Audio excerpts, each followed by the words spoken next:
Guys, welcome back again. This is your dietitian doctor Happy. कैसे हैं आप सब? I hope all of you are good. आज हम एक और मेजर हेल्थ अपडेट के बारे में बात करने वाले हैं। 4 महीने पहले हमने हनी की अडल्ट्रेशन को लेकर एक वीडियो अपलोड की थी, जिसमें हमने बात की थी आप एक प्योर वर्जन ऑफ हनी को यूज कर रहे हैं या फिर एक एडल्ट्रेटेड हनी को।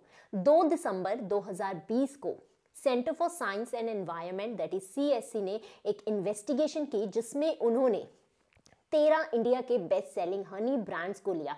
उसमें से 8 ब्रांड बहुत ही ज़्यादा पॉपुलर हैं, जैसे डाबर, पतंजलि, हिमालय, वैद्यनाथ, झंडू, और 5 लोकल हनी के ब्रांड्स को लिया। Centre for science and Environment की रिसर्च के अनुसार 13 out of major 13 Indian honey brands में से 10 हनी ब्रांड ऐसे हैं जिनका हनी एडल्ट्रेटेड है, जिनमें चाइनीज़ फ्रक्टोज का इस्तेमाल किया जाता है। और वहीं पर जो मेजर हनी ब्रांड्स हैं, उन्होंने ये दावा किया था कि उनके हनी में एडल्ट्रेशन नहीं होती है, उनका हनी जो है वो प्योर है, बिना एडल्ट्रेशन के ही मार्केट में सोल्ड किया जाता है। अगर आपने उस वीडियो को अभी तक नहीं देखा है तो उस वीडियो को मैं डिस्क्रिप्शन बॉक्स और ऊपर आई बटन में लिंक्ड अप कर रही हूँ। एक बार उस वीडियो को ज़रूर चेकआउट करना, बिकॉज उस वीडियो में रिपोर्ट्स एवरीथिंग डिस्क्रिप्शन बॉक्स में लिंक्ड अप है। ये रिसर्च कब हुई थी, कहाँ से सैंपल्स को कलेक्ट भी किया गया था। लेकिन अब ये मामला just centre for science and examination और मेजर इंडियन हनी ब्रांड्स तक ही नहीं रह गया है, अब ये मामला सुप्रीम कोर्ट तक पहुंच चुका है। आखिरकार सुप्रीम कोर्ट ने मेजर हनी ब्रांड्स के खिलाफ ऐसा कौन था जिसने PIL को फाइल किया? तो anti corruption council of India ने centre for science and examination के साथ मेजर एडल्ट्रेटेड हनी ब्रांड्स के खिलाफ एक प्ली फाइल की थी। और रिसेंटली ही सुप्रीम कोर्ट ने इस प्ली को देखते हुए, इस याचिका को देखते हुए, जो मेजर हनी ब्रांड्स के ऊपर सवाल उठ रहे हैं, इन सभी चीज़ों को देखते हुए, सारी रिपोर्टिंग को देखते हुए, उन्होंने 3 ऐसे मेजर हनी ब्रांड्स हैं जिनको नोटिस भी जारी किया है। आखिरकार वो कौन से ऐसे हनी ब्रांड्स हैं जिन्हें सुप्रीम कोर्ट ने नोटिस जारी कर दिया है, उनके बारे में भी हम बात करेंगे। लेकिन सबसे पहले हम देख लेते हैं कि जो anti corruption council of India है और CSC है, इन्होंने अपने प्ली में क्या रखा था।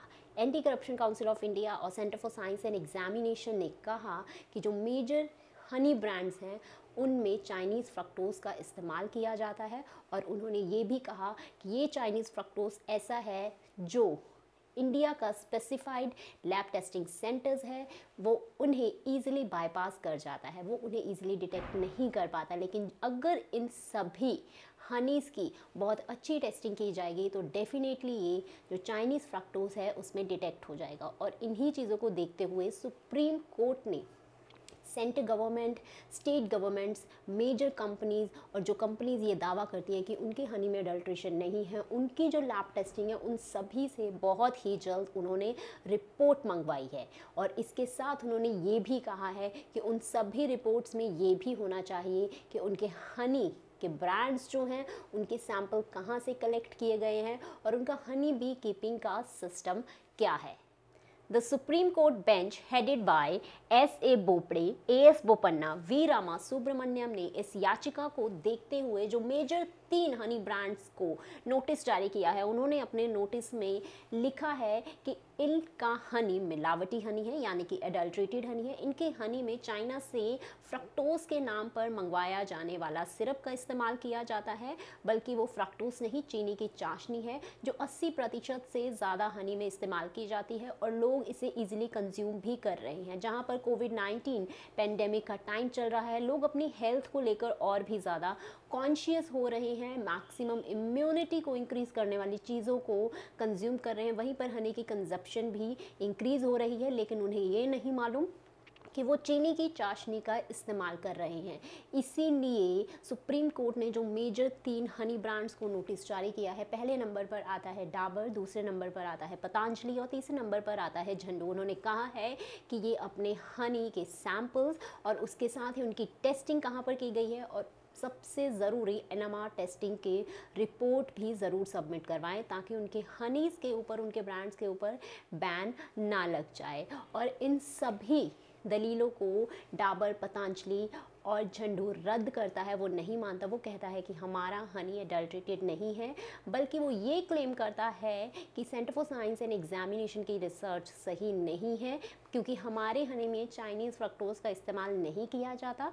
हमारा Honey food safety and standard authority of India के अंडर जो रूल्स रेगुलेशन और क्लॉज है उनसे ही मिलकर बना हुआ है। सारे के सारे रूल्स हमने फॉलो किए हैं, इसीलिए हमारे हनी में चाइनीज़ फ्रक्टोज का इस्तेमाल नहीं किया जाता। आखिरकार ये स्टडी कब शुरू हुई? जब centre for science and research examination ने 70 हनी सैंपल्स को भारत की अलग अलग जगहों से कलेक्ट किया और उसके बाद NMR स्पेक्ट्रोस्कोपी करवाने के लिए, जो इंडिया में नहीं होती, एक एडवांस टेक्नोलॉजी है शुगर सिरप्स को डिटेक्ट करने के लिए। हमारे देश में बेसिक टेस्ट टेक्नोलॉजी है, लेकिन advance testing technology sugar syrups को डिटेक्ट करने के लिए नहीं है, इसीलिए उन्हें बाहर भेजा गया। और जब NMR स्पेक्ट्रोस्कोपी की रिपोर्ट आई तो उसमें पता लगा कि 70 सैंपल्स में से सिर्फ 70 सैंपल्स में से 3 ही ऐसे सैंपल थे जो क्लियर हुए, जो पास हुए। और वो कौन से सैंपल थे उन्हें भी मैंने अपनी पिछले वीडियो में बताया है, डिस्क्रिप्शन बॉक्स में लिंक किया है। आई एम अगेन सेइंग कि अगर आपने अभी तक वो वीडियो नहीं देखी है तो एक बार उस वीडियो को जाकर ज़रूर देखना। केवल 3 ही सैंपल ऐसे थे जो NMR स्पेक्ट्रोस्कोपी इंटरनेशनल लेवल पर क्लियर हुए। CSE ने कहा है कि ये एक मेजर फूड फ्रॉड है, जो उन्होंने 2003 से 2006 के बीच में स्टडी की थी, रिसर्च की थी सॉफ्ट ड्रिंक्स को लेकर। ये फूड फ्रॉड उससे भी बड़ा है और उससे भी ज़्यादा खतरनाक है।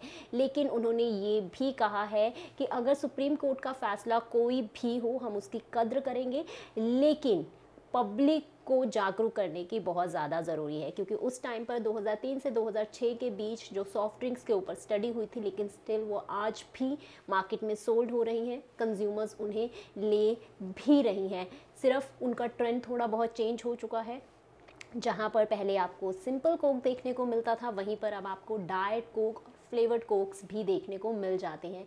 इसीलिए CSE और anti corruption council of India का कहना है कि लोगों को जागरूक करने की बहुत ही ज़्यादा ज़रूरत है, क्योंकि ग्राउंड रिपोर्ट बहुत ही ज़्यादा डिफरेंट होती है। बिकॉज अगर सुप्रीम कोर्ट चाहे हक में फ़ैसला ले चाहे अगेंस्ट फ़ैसला ले, लेकिन उस फैसले से ग्राउंड रिपोर्ट में तब्दीली आने में बहुत ही ज़्यादा वक्त लग जाता है। इसीलिए अब पब्लिक की सपोर्ट चाहिए, उन्हें पब्लिक को अवेयर करना है, ताकि वो खुद जो भी हनी को परचेज़ कर रही हैं तो वो खुद हनी की पहचान को जानने लगे। और जो ब्रांड्स ने NMR स्पेक्ट्रोस्कोपी के टेस्ट को पास किया था, सिर्फ उन्हीं हनी ब्रांड्स को और जो उनके लोकल हनीज़ हैं उनका कंजप्शन करना ही स्टार्ट करें, ना कि उनका जो एक बार NMR स्पेक्ट्रोस्कोपी में फेल हो चुके हैं। Thanks for watching the video. I'll meet you in the next video. Till then, take care. Bye-bye.